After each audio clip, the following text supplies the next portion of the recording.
Yeah, very good evening and you're welcome along to Monday's Terrace Talk as usual. 16th of June, we're almost halfway around the year and we're here until 8 o'clock this evening with your regular features. Of course, we will be chatting Kerry's defeat to Meath across the first hour with our usual panel of guests here in studio. We'll be looking back at Kerry's big win against Cork in the ladies. They've guaranteed a home quarter final, so well done to them. We'll be chatting to Dan and the view from Cork as well after 7. We'll also be looking back at the Garvey SuperValu County Senior Hurling Championship. 3 fantastic games to kick off this year's edition of the championship. And we'll also be chatting to a man from the Irish band Picture This. We'll tell you a little bit more about that as the show goes on. As always, you can get in touch with the show 083 300 3300. You can text or WhatsApp us on that number, or you can give Ryan a call there in studio 066 7123 666. But it was, of course, a hectic weekend of sporting action, even away from the football. Well done to the Kerry Camogie team. They've made it 2 wins from 2 in the Intermediate Camogie Championship. They beat down away from home 13 points to 11. Fantastic win for them, and they're taking on Kildare in the final group game this weekend in Austin Stack Park, and we wish them all the very best. Of course, Kerry finished their Kennedy Cup campaign in the soccer as well. They finished 8th in that campaign. They topped the group, in fairness to them, but were beaten in the quarter final by the eventual finalists rather in Donegal. So well done to Kerry after a fantastic group campaign there. And if you're up late like myself last night watching the golf, what a finish to the US Open. Probably one of the most thrilling nights of golf, and it was definitely easy to go to sleep once that one finished around 1:30 last night. But as far from golf we'll be talking about this evening, it will be, of course, Kerry's defeat to Meath in the All-Ireland group stages. It means Kerry will play the preliminary quarter-final next weekend. Good tourism boost for Killarney, but disappointment from a Kerry perspective, beaten by Meath 122 to 16 points in Tullamore. We're joined by the usual favourites of former Kerry footballers Liam Brosnan and John Kennedy, and our resident football guru and the man on video analysis here on our left, Andrew Moynihan. Before we start, I must say congratulations to Ambrose and Tim. Another fantastic commentary on Saturday. Obviously a paywall, no paywall, whatever it was, we didn't get a chance to have a look at it for us to had to stay at home, but Tim and Ambrose brought it all to us in our ears over a couple of hours on Saturday. Liam and John, you did make the journey up, and so did Andrew. Liam, look, I suppose we call a spade as Video Shape put it on Saturday. A disappointing performance and a very disappointing result. It was, Ivan, and I suppose, look, it's always a tough old Monday night when you come in here after a loss. There's a bit of a cloud over the county, but look, John and myself and Andrew were above it, and I suppose the most disappointing part of it was, I suppose, the performance more than the result, because look, we have been beaten in games before, and we were never as down as what we were coming away from the field as we were the last day, because it was just that we were so sluggish, heavy-legged. We just looked out of sorts completely. But you've got to give credit to Meath now as well. I know we'll be picking at Kerry, but Meath came out with an incredible amount of energy. They have an up and coming talented young team. They won the Talton Cup last year. They're building. They beat the Dubs this year as well. So that's something they were telling us after, how not often in the last 15-20 years have they beaten Dublin and Kerry in the same year. Mm-hmm. So you got to give them credit. It was their game plan. They ran from every direction, their full back line up to their full forward line. Positions, it didn't really matter. They were just they cut us apart. What really stood out for me was our lack of energy, though, because we were second to every ball. Look, around the middle of the field we were in serious trouble, but I've said it here in the past couple of weeks, the middle of the field now is just not number 8, number 9 anymore. Our half back line, our half forward line, we just could not get our hands on the ball. The amount of breaking ball around the middle of the field. We caught our first ball in the 60th minute, Joe O'Connor, and the 60th minute again with our first clean catch. Other than that, it was all breaking ball, and we just could not get our hands on the ball to get it up into our forward line. David Clifford was probably Dylan Ganey in a way as well, probably our 2 best, as you could call it, on the day, but we just could not get the ball into him, and I think that's due to a lot of credit to Meath. Yeah, absolutely. John, they told me this job was going to be easy. I'm only in the hot seat 3 weeks and we're already looking at a defeat like this. I suppose what Liam was saying there, I suppose kind of midfield struggled, and obviously we talked about those injuries last week when we were looking ahead to the Meath game, and it probably showed again, didn't it? Yeah, it did, Ivan. I suppose first of all, put things in perspective. We were missing Brian O'Begleek out of the defence, Diarmuid McConnell and Barry Dan in the middle, and then Shawnee Shea, Paddy Clifford and Paul Gainey. We've been saying for a long time, Liam and myself, Paddy Clifford is the heartbeat of this team. Mm-hmm. He's the forager, he's the distributor, and he raises the bar when it comes to it. He pulls us out of holes. Yeah. On the way up in the car, we came across flooding around Boris Kane and that. We said it's not going to be a good day for football. It was set up for us, and then when we got into the ground and here Shawnee Shea is out, then we have a real battle. But the Kerry teams that went on the field, they just didn't perform, and that's very disappointing. Meath were up for it. They're a shot to nothing. Like, they were, the winners topped the table, and this is the teams that have beaten Dublin. Mm-hmm. Beaten by Louth in the Leinster final, but missing a few players as well. But I thought on the day, Kieran Caulfield at wing back, Conor Duke, Rory Kinsella, and the two corner forwards, Jordan Morris and Owen Frayne, they were absolutely outstanding. They played with abandon, they took the game on. We were flat, we weren't winning possession, we weren't winning breaks, we were dispossessed very easily, and some of our passing was, it was a kind of a laboured pass. And the aggression that Meath had, they grew into the game. But I think, Shane Ryan made 2 class saves.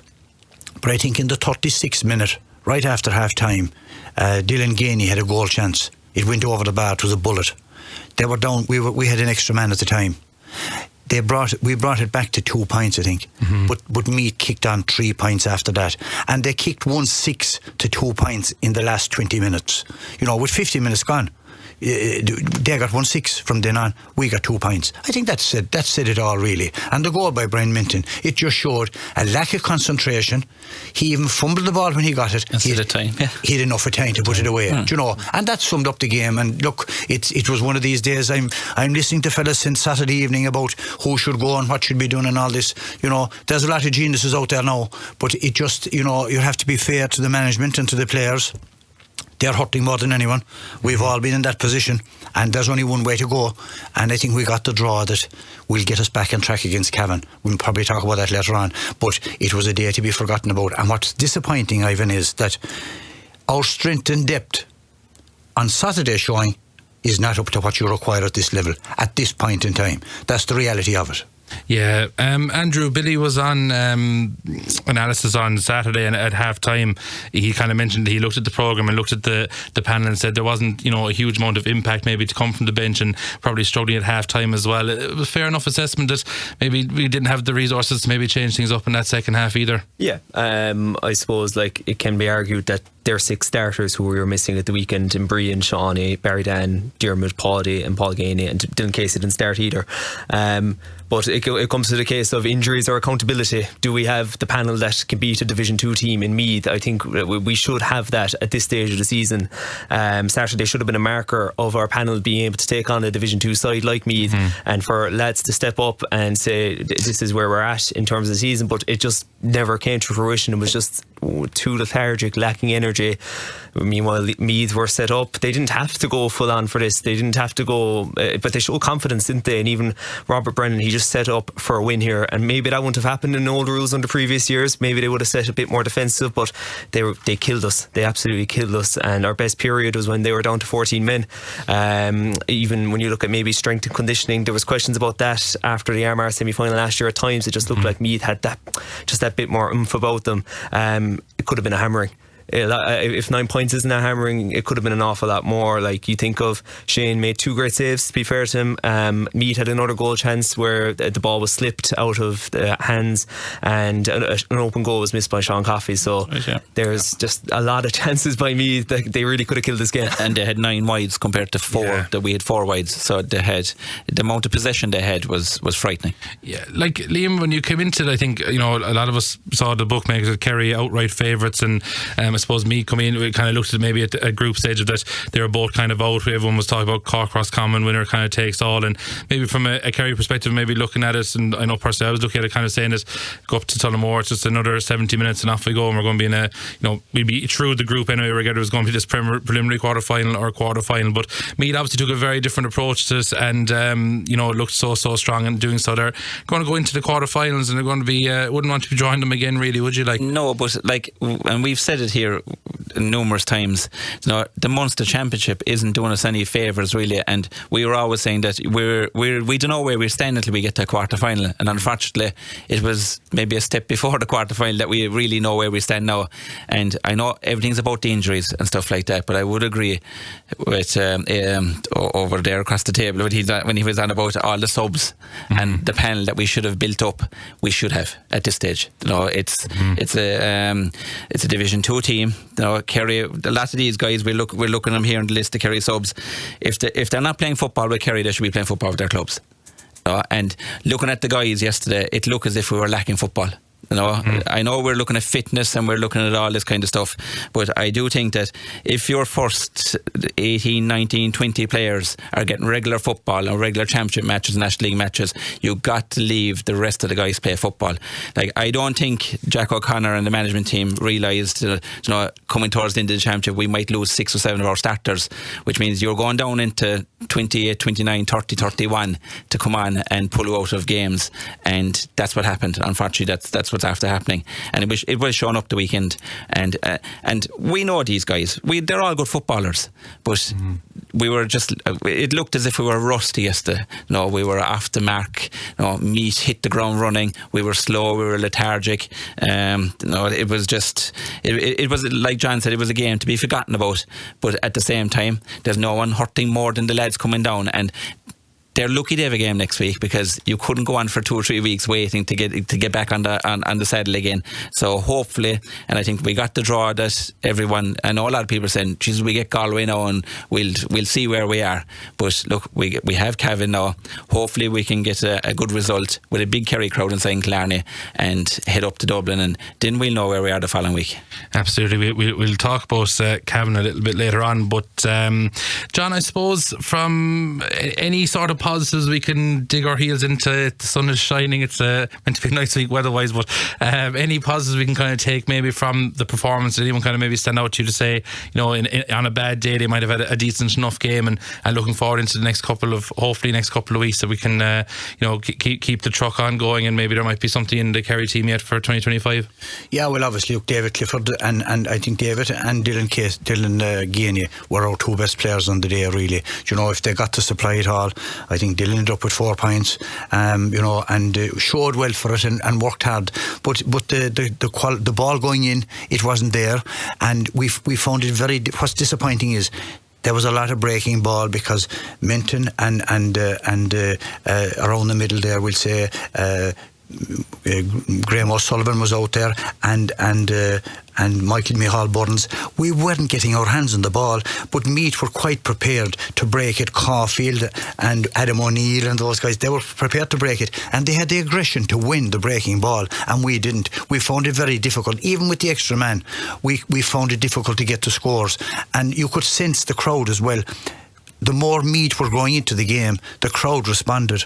And I think, there was one instance, Tony Brosnan was dispossessed in front of the stand, and they went up and got a 2-pointer from that, and the whole place erupted. It just goes to show that didn't win the game for them, but they were like a team that were treading on water, and suddenly they realised we can win this game, and they went at it, and their big name players really did play. But like a lot of the Kerry lads will be saying, coming down on the bus, they'll be saying they didn't perform. It happens every team, but look, like Liam said, next Saturday you can put it right, and hopefully. We're not so sure about the injuries, how serious they are. Nobody knows. But I think, we said we'd get over Meath without the lads, but we didn't. But look, Cavan, we have to be realistic about it. 31 points to 13 at the weekend, that was a fair drawing from Tyrone. We should be beating Cavan. Hopefully we'll have a few, if not all the boys back, apart from Ballydan, and look, you're going into a quarter final and suddenly you're in Croke Park. Yeah, but the mistakes we were making, Ivan, there was something you'd see in a challenge match. Yeah. There was one, John, over on the far side when Micheál Burns ran into a ball and he gave a bad pass back to Tom Sullivan, and 3 Meath guys came on and Tom had just had to hoof it down the field. Like that, Kerry never did that. It was one of those days where we were doing things that were very un-Kerry like. And I think Meath pushed us into that situation as well. But there was and we've all been on the sidelines on games where when things go wrong, they go badly wrong. Mm-hmm. And it was that type of a day. No matter, it was like the guy that plugs the dam with the finger, he plugged it here and there was a leak over there, and that was happening, and we just could not get our hands on the ball. And when we did, we were turning it over, silly. Mm-hmm. And plus, what I found in as well is that our marking is that when we went to double team a Meath player, there was no one covering. And that's how we were switching off. Is that credit though to how Meath set up for the game and probably had analysed Kerry and Kerry's weaknesses as well? It was, but you'd have to look at the Kerry side. When Meath did their homework obviously, and I suppose when they realised, I think teams have copped on now that with Paddy Clifford out of the Kerry team, he's your quarterback, he's your playmaker, and they have kind of, and even when he's there, they try to nullify him as much as possible. But there's no excuse for us that we can't set up, a defensive structure where fellas can be running down the middle. Like Minton's goal, myself and John would have scored it. He had so much time. He ran down the middle. He had so much time that he actually kind of fumbled it, and he turned and he was able to kick it again. Mm-hmm. At this level and at this time of the championship, you can't be making them mistakes. But looking down to Liam, the shape that Meath had, the width in the attack, they had 2 men hugging the sideline. Do you go to mark him or just stay back? And we didn't go to mark him. We allowed him possession, and like that, that was the basis. They had a very well structured outfit. We never pushed up on him. We never pushed up on him. And the other thing I think is that when Mike Breen was pulled ashore, putting Paul Murphy in centre back, I thought was an ideal day to put Graham Sullivan back in the half back line. Yeah. Because look, it's you try things, but I think it's not working with Graham at wing forward. I think it's time to put him back in. He's a class back. Put him back in there because we need that hard hitting and that tough character that's going to drive in and win those balls, and we were not doing that in our half back line the last day. There was just a bit of standoffish behaviour that we've kind of talked about the whole year in terms of the 2-point arc, and I know it's difficult because when you push out, lads can go inside and you can lay a ball in, but once again Rory Kinsella, two brilliant 2-pointers he kicked in that game, and the Menton goal as well. There was just too much standoffish and ball watching that punted it. Funny enough, Andrew, we weren't here after the Cork game, but we were chatting about it here, the kind of how open and exposed we kind of were down the middle, and it seems to be kind of causing the same problems, and maybe as the lads are saying, that being pulled out to the 2 lads in the wing maybe opened up even more space down the middle, and that's where the goal came from. Yeah, that's it, and it's kind of been a consistent problem throughout the year. We're just noticing when teams run at Kerry, they can get an awful lot of joy out of it. Cork being a prime example. They did it maybe more in that Munster semi-final, even the day Brian O'Driscoll, and they got 7 2-pointers that day, and they kicked 4 the last day. We only got 1 ourselves. Roscommon kicked 3 against us as well. To be fair, we got 3 ourselves that day, but the 2-point issue where we seem to be kicking it ourselves, but there seems to be that just a load of space still that we're allowing for teams to attack on the 2-pointer. And Menton's goal, speaking of goals, that was a prime example of how we're just leaving an awful lot of space through that middle. And as the lad said, Menton even made a mistake while trying to retrieve the ball, but he still got that time to put the ball into the back of the net. Yeah, we'll need to go for a quick break, so do get in touch with your views on Kerry's defeat to Meath. 083 300 3300. You can text or WhatsApp us on that, or you can give us a call 066 712 3666. Now you're very welcome back to Terrace Talk, where the comment line is absolutely flooding in, so we'll to be fair, we'll get to as many as we can, and again, apologies if we can't get to all of them this evening, but we'll try our very best. Hi guys, Ger Martin here. Where does one start from here? I know Kerry Kerry were missing players, but that one's after getting a small bit jumbled up. But Meath were missing just 2 key players as well. The lads that replaced the fellas were missing are Kerry into county footballers and should be stepping up, but they had no pace to carry, no structure. They didn't know what the next fella was going to do. I don't rate Meath at all. I live in Meath, and club football in Meath is brutal. Is it time to face the realisation that maybe Kerry are just not good enough? What do the lads think? I think, we talk about the injuries there, missing 6 and Meath missing others as well, but I'd say, to be fair, Liam, like, we are missing 6 starters, realistically speaking, maybe even 5 starters that are probably the first names in the team sheet as well, aren't we? Yeah, and I suppose, look, you'd love to see this team go out again next weekend and see what, then we'll know how good or how bad we are. Do you know, that kind of way? But obviously there will be changes. But I'm convinced myself that they're not as bad as what we were the weekend. Because we made mistakes, and we discussed it there before the break, that you would not see in a challenge, in an A versus B match, giving away the ball, poor marking, making the wrong decision, running out the players that they shouldn't have run out, and next thing the ball was kind of punched over the head and a fella running on. How many times in the game, John, did we see Meath breaking, and next thing there was a Meath player ahead and no one on him, and balls kicked ahead? This is this is something you'd see at a county league match back in the sports field, that kind of way. Yeah. And they were the mistakes that were going, and I don't think that whatever happened the weekend, something never clicked, and it just went from bad to worse, and we got into a hole and we just could not dig ourselves out.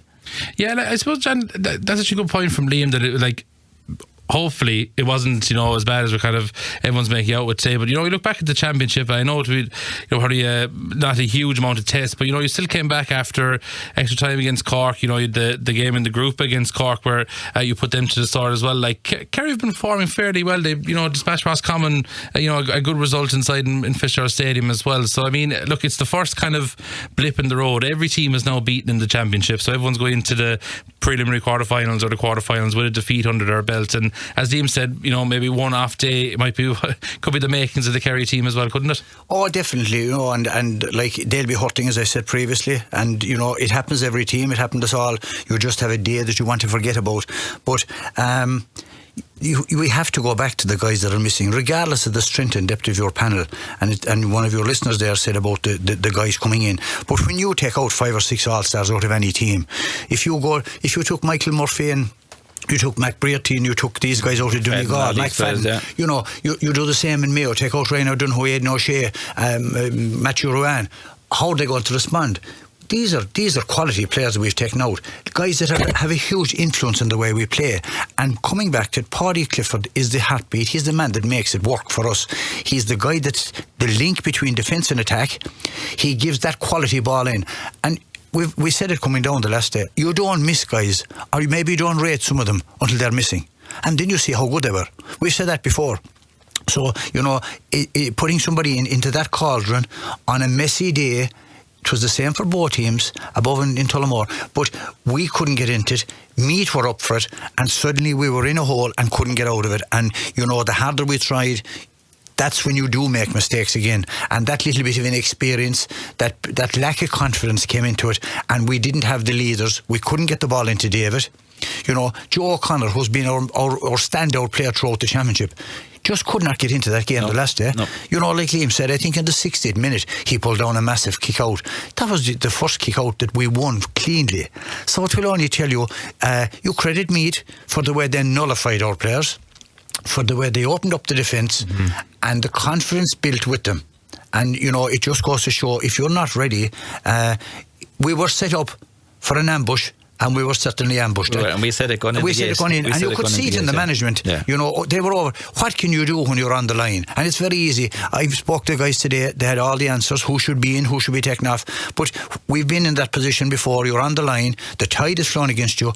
What do you do? There's nothing you can do, really. Mm-hmm. And that's, but back in training, it'll be a good place to be this week, because it's somber dressing room now this week, yeah. And you go out next Saturday and you turn it around and you head to Croke Park for a quarter final, hopefully with the boys back on track. Yeah, like a good sporting mentality, Andrew, would be kind of, come back in, and if you're training tonight, tomorrow, whatever else, the bodies might be sore, but you're hurting from that, and you're coming in and you're going to go into Kearns, or you're going to be fighting and kind of say, I'm going to prove them wrong. Like, we're not at that level, and I'm going to prove myself. And if you're number 1 or number 30 or whatever you are on the pan, you're going to look back at that Meath game and say, no, look, evidently it wasn't good enough, and we're going to put that right next week. Yeah, because we were here a couple of months ago, maybe leading up to, we just lost to Mayo. That was our last loss. We then had the 2-week break, and we dispatched of Armagh, Galway, and we went into the Munster Championship. Got a scare off Cork extra time, but since there we've been motoring along nicely since that Armagh game in Tralee, and that's been there has been a half positive vibe around the Kerry team since that game. Albeit people say, and we'll all agree, that the Munster Championship is not up to the standard of other provincials, but they'll be hurting this week because they'll know that they have put in better performances all year than what they did on Saturday evening. And a hurt Kerry team is a dangerous team at times. Heading into Killarney next weekend, Fixtures Stadium can be a sort of a cauldron when Kerry are backs against the wall. I look back to 2019 when they brought Mayo down to the Killarney after losing to them in the league final, and they beat Mayo fairly handy. And sometimes, as Peter Canavan said, the kick up the rear that they might have needed, they'll be hurting this week, and you hope that can be changed around for Saturday afternoon. Yeah, I think, Ivan, we observed coming out of the pitch family members outside. It was like a death in the family. It was, yeah. That's how much it means to Kerry, like. Yeah. And it's easy to be critical today, but these guys are back at work this morning. Yeah. They're going back training or recovery tonight or whatever they do. And like we've all played it, but like, it was just a nod from these people that would normally have a chat with you. They were drained, they were embarrassed, and they were so disappointed. But look, up Kerry, we'll come back, and there's life after this, and hopefully they'll go out and these guys will get another chance, because you don't write off any fella on 1 or 2 bad performances. Hopefully they'll get a chance to redeem themselves the next day. They'll go out and they'll beat Cavan, and we'll head to Croke Park and we'll get a big Kerry crowd behind us. And let's be positive, because any team, to repeat it, losing 6 players is very difficult to fill it in, and 6 quality players at that. Yeah, funny enough, you're after reading Katrina's mind here anyway. She said we were lucky with the draw this morning. It gives a chance to get some injured players back. Players management really need us to come out and support them next Saturday in Killarney.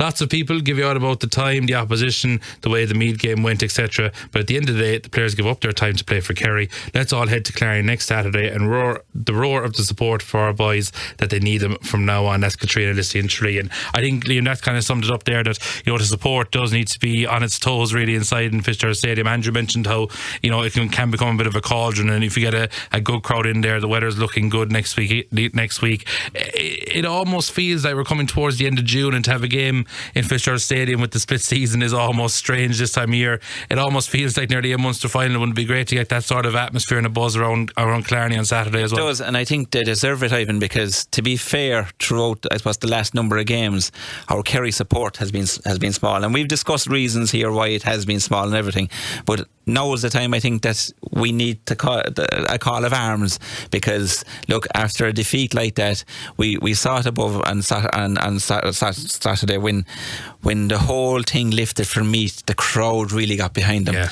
Like, we just didn't have the support. It was the first game in a long time that I didn't hear a Kerry, because we didn't have the support up there. We honestly didn't have the support up there, and getting back to support, look, all this stuff in social media, and I agree with John, look, families, brothers and sisters, they're all, the players probably are not looking at it, but they are conscious of it, and it's hard for families and the whole lot, and the things being said, for me it's okay if you're over in Enfield and you're roaring down at Mo Salah and he's on $250,000 a week. Yeah. That you can say whatever you want to him, because he doesn't care anyway, because he's had money in the bank. These guys, like John said, have to get up and go to work this morning. They're either doing exams in college. They have all their own pressures as well. They're putting their life on hold to wear the Kerry jersey, whether it's number 1 or whether it's number 35.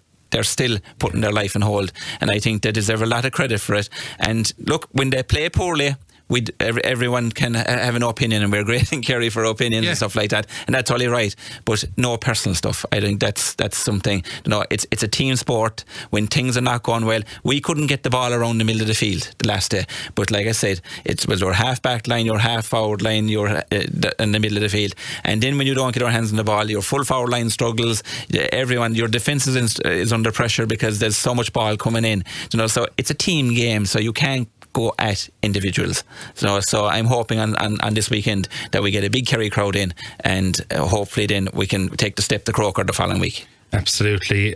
Text here says, is Sean O'Shea injured? Yeah, we're kind of guessing. You did say he was kicking a bit of ball around before the warm up on the field. Holding the ball, all right.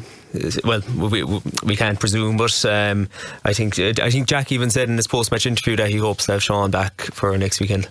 Yeah, absolutely. One on about the County Hurling Championship. I'll hold that one for a little later on as well. We read that one already. We'll go through this. Multiples of doubles and everything coming in here. Look, lads, the holes were there last year and we haven't learned. We lack aggression and free spirit out there.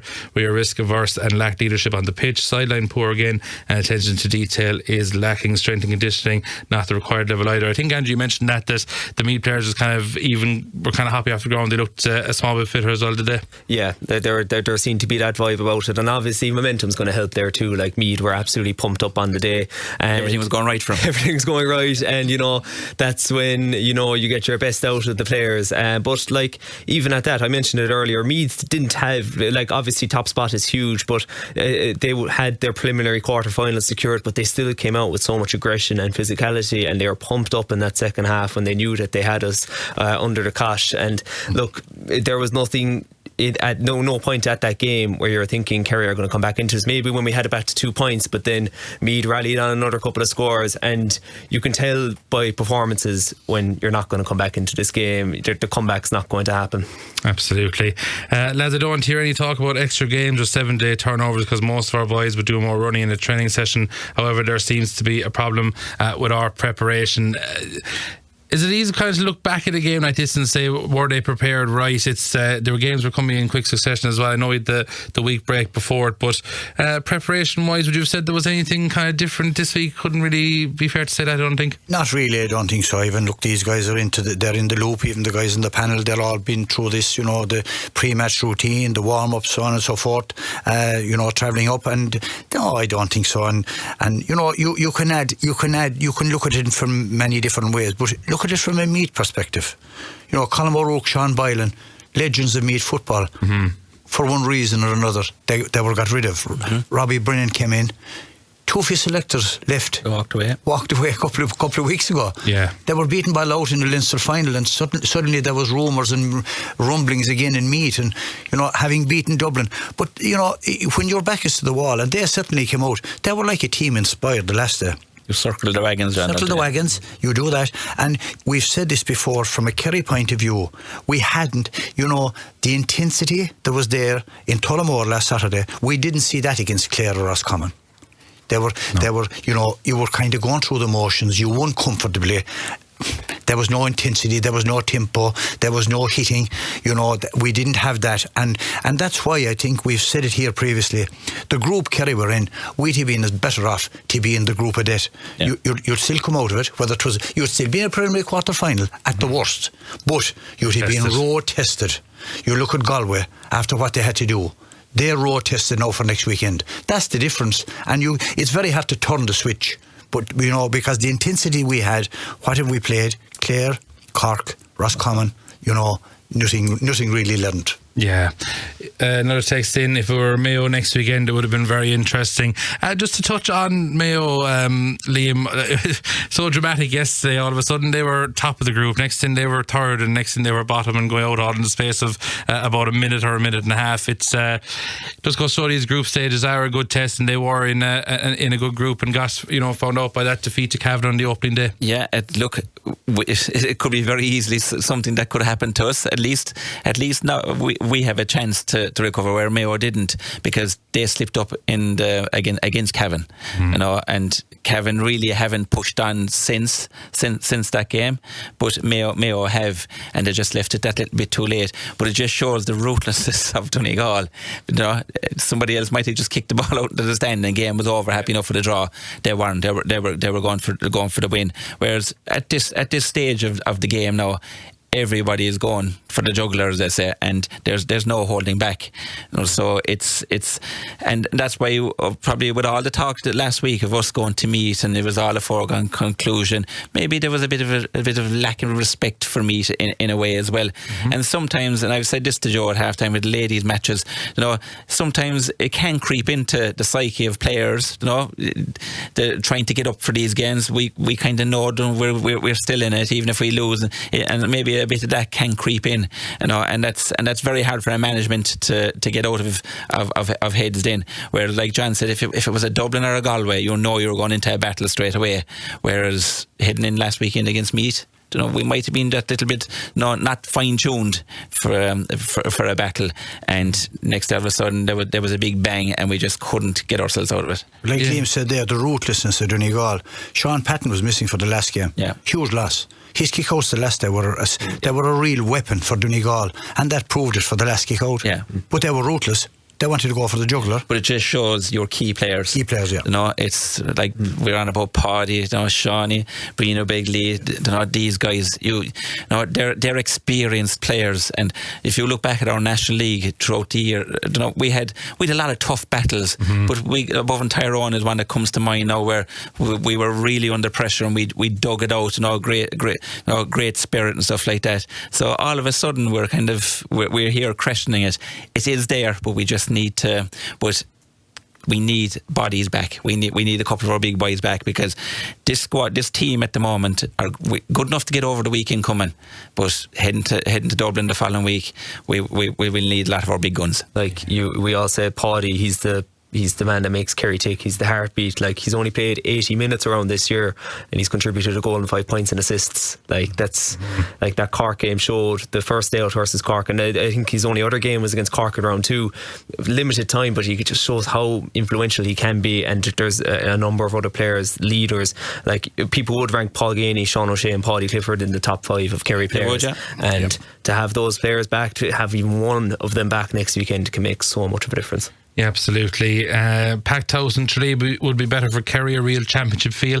I think there'll be a championship feel, Andrew, regardless, even in Clarny. I know bigger grounds, everything else, but if you're hoping to get 10, maybe 12,000 into Fixtures Stadium, there's still going to be a good championship flavour to this one. And it's knockout football and it's not much of a championship, so it's always going to be a big game. Yeah, you'd hope so, and you'd hope Clarny would add 2 things. It would add a couple more thousand in terms of that it's knockout now, it's sink or swim, and the fact that Clarny as well, like, it might add a couple of points to our total in the end. Kerry and Clarny is another story. You're going to say something else there. Then a lot of points as well. I'm sure the publicans are delighted on another day out.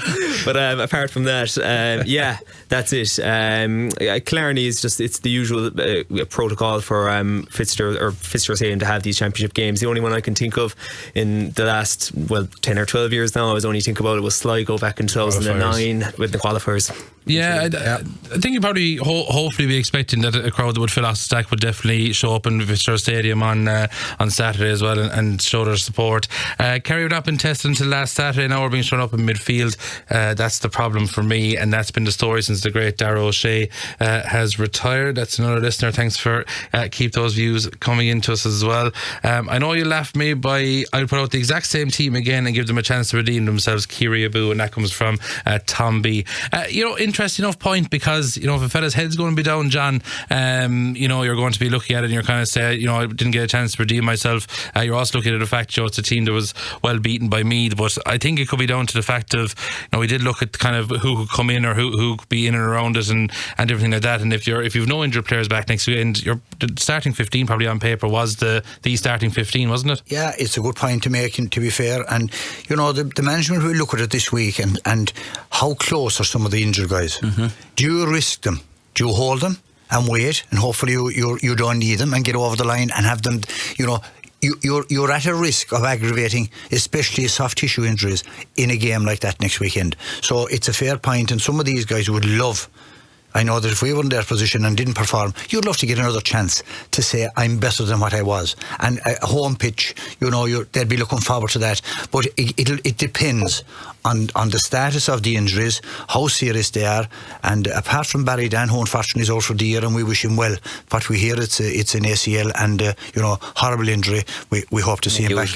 A huge loss to Dingle and to Kerry, and we wish him well and hope to see him back as soon as possible on the playing fields. Absolutely. Final one before we go to break. Kerry will destroy Cavan next week. We still won't be tested going to a quarter-final, so I think Kerry will fall at the quarter-final hurdle again. Well, we'll discuss maybe Cavan and what sort of challenge they'll bring to Kerry after we take this quick break. Right, you're very welcome back to Terrace Talk in the company of Liam Brosnan, John Kennedy and Andrew Moynihan. Lads, I got an email there today from a man from Meath. I'm going to read this one out. I've no doubt the phone lines will be very busy this evening regarding the performance of the Kerry team on Saturday, and you would be right in saying that, Neil. I won't add to what the panel or the listeners will add this evening because it'll be well covered. I do want to talk about the Kerry supporters, and I've followed Kerry all my life. I was raised in Meath, played all my club football in Meath, but through my dad, my first and only love was the county of Kerry. I have a young family, and we all know life is expensive now, but I try to get to as many games as possible. From Derry to Tyrone, most of my games for me involved a bit of travelling, often on my own, but I'd add that I don't mind, as I do it for the love of the green and gold. Kerry supporters are as we all know, have a reputation for only travelling to the big games, and Saturday really demonstrated that to me. I appreciate the game was on a Saturday evening in poor weather and less than neutral venue, but the turnout from Kerry fans was embarrassing. Every Meath score felt like every Armagh score last year was greeted with the stand shaking, and every Kerry score with near silence. I would wonder, did we end up in Tullamore because the CCC knew that we would not travel regardless of the venue? I suppose my reason for this email is the impact this must have on our players. We are apparently football mad county, but are we really? We are very quick to get the pitchforks out, that's for sure. Here's the bottom line: Kerry are in trouble. We've lost our midfield and others are carrying knocks. If we get over Cavan, and we will face Armagh due to them being unable to face other teams, we'll have a repeat of last year with little or no travelling support. I'd appeal to all the Kerry fans to get behind the team, as this is for 2025. Sorry for the long email. Love the show. Regards, Neil in Meath. I think you mentioned that Liam and Katrina, that text earlier on, kind of calling for arms. It probably is time that we did come out now and give the Kerry team, huge support in Fixtures Stadium, and hopefully in Croke Park for a quarter final as well. Fair play to Neil, yeah. He hit the nail on the head there with that email. No, he sees it. We all see it with our own eyes, and the players can hear it. No, when you're a player and you run out into a cauldron of sound, no, and especially when things are going against you, when you need a bit of a pep me up, that's when it counts. And we haven't had that now in a long time in Kerry. Yeah, absolutely. Even as you have match performance well covered, to be fair, but I just want to make an observation regarding Kerry substitutes at half time in Tullamore. I'm all for kids getting the opportunity to get on pitches all around the country, including Kerry, but why didn't a few stewards give them the space between the 21 and 45 metre line to open the legs, especially when Meath subs went in so plenty of space? Thanks. And that's Alex Doolan. G, cop that at half time. We saw Arthur outside. He was like a lollipop man. He trying to keep the youngsters away, and the Kerry players running down, which it was very hard. They should have maybe a part of the field kind of where there was a couple of stewards where they could do warm up, all right. But on the other hand, it was lovely to see youngsters out around the field, John, and we commented on it. You did, yeah. And I thought it was lovely. And but yeah, for the bit of a warm up that the players were doing, there was a bit of a hindrance there, all right. There was 30 or 40 kids kind of looking at them and running in between them. Mildly, Liam, no, it was only for the mannequins.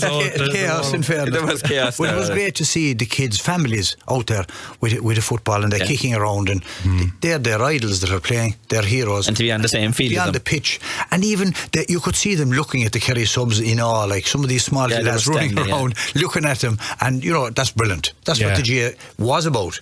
Unfortunately, it's slipping away again. Yeah, absolutely.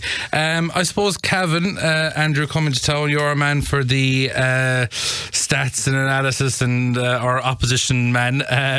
Look, I suppose realistically speaking, anybody down here will look at Cavan and say, geez, they beat Meath or they beat Mayo rather in McHale Park, but you got a thumping off Tyrone the weekend. So what can we roughly expect? Do you have any idea? Yeah, it seems that that result for Cavan against Mayo, while fantastic it has been since then, obviously Donegal and Tyrone are two high Division 1 teams and you're going to get tough games off them, but they were two big losses, 29 points to Donegal or 19 even, and a loss to Tyrone at the weekend, 31 points to 18. So a small bit of a downward slope, albeit it's tough coming up against Division 1 teams like that, and they have done well so far. They're in or around the level that Meath are at too, which is another concern. Can they produce a performance like that at the weekend? I look at Paddy Lynch. He kicked 9 points yesterday against Tyrone. He's kicked 1 goal and 24 points since his return from cruciate injury. He's a really important player for them, and that'll be perhaps a job for Jason Foley to pick up him at the weekend. So there's a big task there. He's their target man. They've a few. Their midfield is a bit in and out. It was Oisin Kiernan and Evan Crowe yesterday, so maybe that's a situation that obviously we've a bit of struggle at midfield at the minute. They seem to have slimmer ones, but even they have targets. They've Brady in half forwards. They have Faulkner in the wing back. We're talking about our middle eight, the breaks on kickouts. We have to have players ready assigned to dive on that ball the next day in Clarny, just be ravenous, a bit like Kieran Caulfield or something like that. I mentioned a player now who he has been on the end of 8 kickouts for us so far this season, the majority of them breaking balls. He got none versus Meath at the weekend, so just looking at that and how we can just adapt to that breaking ball. Yeah, absolutely. John, I think we've all said it tonight, we're fairly expecting a Kerry win. Are we right to be still thinking those lines going to next Saturday? Yeah, even I think we are. We're a level above Cavan, to be fair, but we have to be wary. We have to be. They're coming down. They're in the last 12. Massive achievement for Cavan, to be fair. If this is their All-Ireland final. Raymond Galligan at the start of the year, if he was told that, he'd probably take it. This is their All-Ireland. We have to be on our toes, but we should be winning that game and get the confidence back up, put up a big score, and get that feel good factor again heading into Croke Park the following week. But look, Cavan, they'll be hurting from the defeats as well, and they'll be all out to the confidence they'll get from Meath's victory. As Andrew said, they're probably around the same level as Meath. They'll see themselves in that level, and they'll come down for a cut, and they have nothing to lose. Yeah, absolutely. Liam, just a quick mention for our minors, of course, out next weekend as well, playing an All-Ireland semi-final against Mayo. Huge opportunity for them in Ennis. A big opportunity to get into an All-Ireland minor final. But I think Mayo are going to be a formidable opponent. But this Kerry minor seems to be to be fair, they were lucky against Cavan. But they seem to be plodding along. I think there's more in them. But this Mayo team are a big, strong, competitive young. I think around the middle of the field they have a very good full forward. I'm hearing. So Kerry will be. But look, it's an All-Ireland semi-final. You're going to be tested. So we want to see what our young fellas are able to do now as well. So we would hope that they couldn't. I think Wayne. I think this is a second All-Ireland semi-final or third. It'd be nice to take that extra step now and try to get to an All-Ireland final, because look, I think we're on about our seniors here and we're on about squads and stuff like that. It's a while now since we won an underage All-Ireland at under 20 level or minor level. You need to keep that thing ticking over to bring players on. And I think it's important. It's all right to be competitive and everything, but you still need to get that little bit of silverware.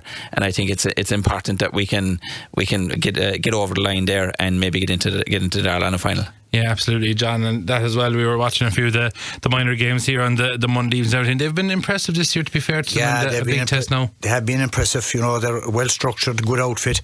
The one thing about minors is, and we know it, Liam and myself, is that are underage, how they're going to react on the given day. Yeah, and it's not minors now anymore either. It's like under 16 football. And a disappointing thing, and a lot of people around the county have said it to us, is this should be in Croke Park before the All-Ireland semi-final. No question. This thing about they're too young and they're this and that. From my time involved with the minors, they look forward to Croke Park.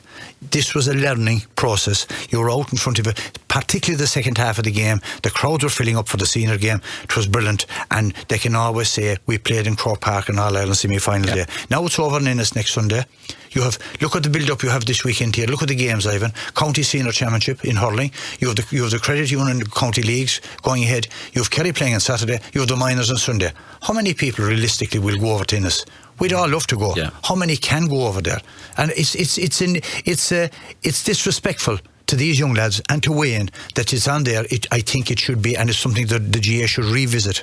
Put it on in front of the big games and give them that opportunity to showcase what they can do in front of a big crowd. And we've all seen the All-Ireland final in the last couple of years, and we above and we twiggling our thumbs listening to someone outside belting a bow on before a match, where we could be watching the up and coming underage stars of the GAA, and I think that's where they have to revert back to. Yeah, we've definitely always been in early for minor games and left home earlier and everything else. Lads, we're out of time. Thanks very much for popping in. I'm away myself next week, but I'm sure you'll be reviewing the game against Cavan. And hopefully a win, Ivan. And hopefully a win, absolutely. And Andrew, thanks again for making way back this evening. We'll be chatting ladies, hurling and picture this in the second hour. Just stay right here on Radio Kerry.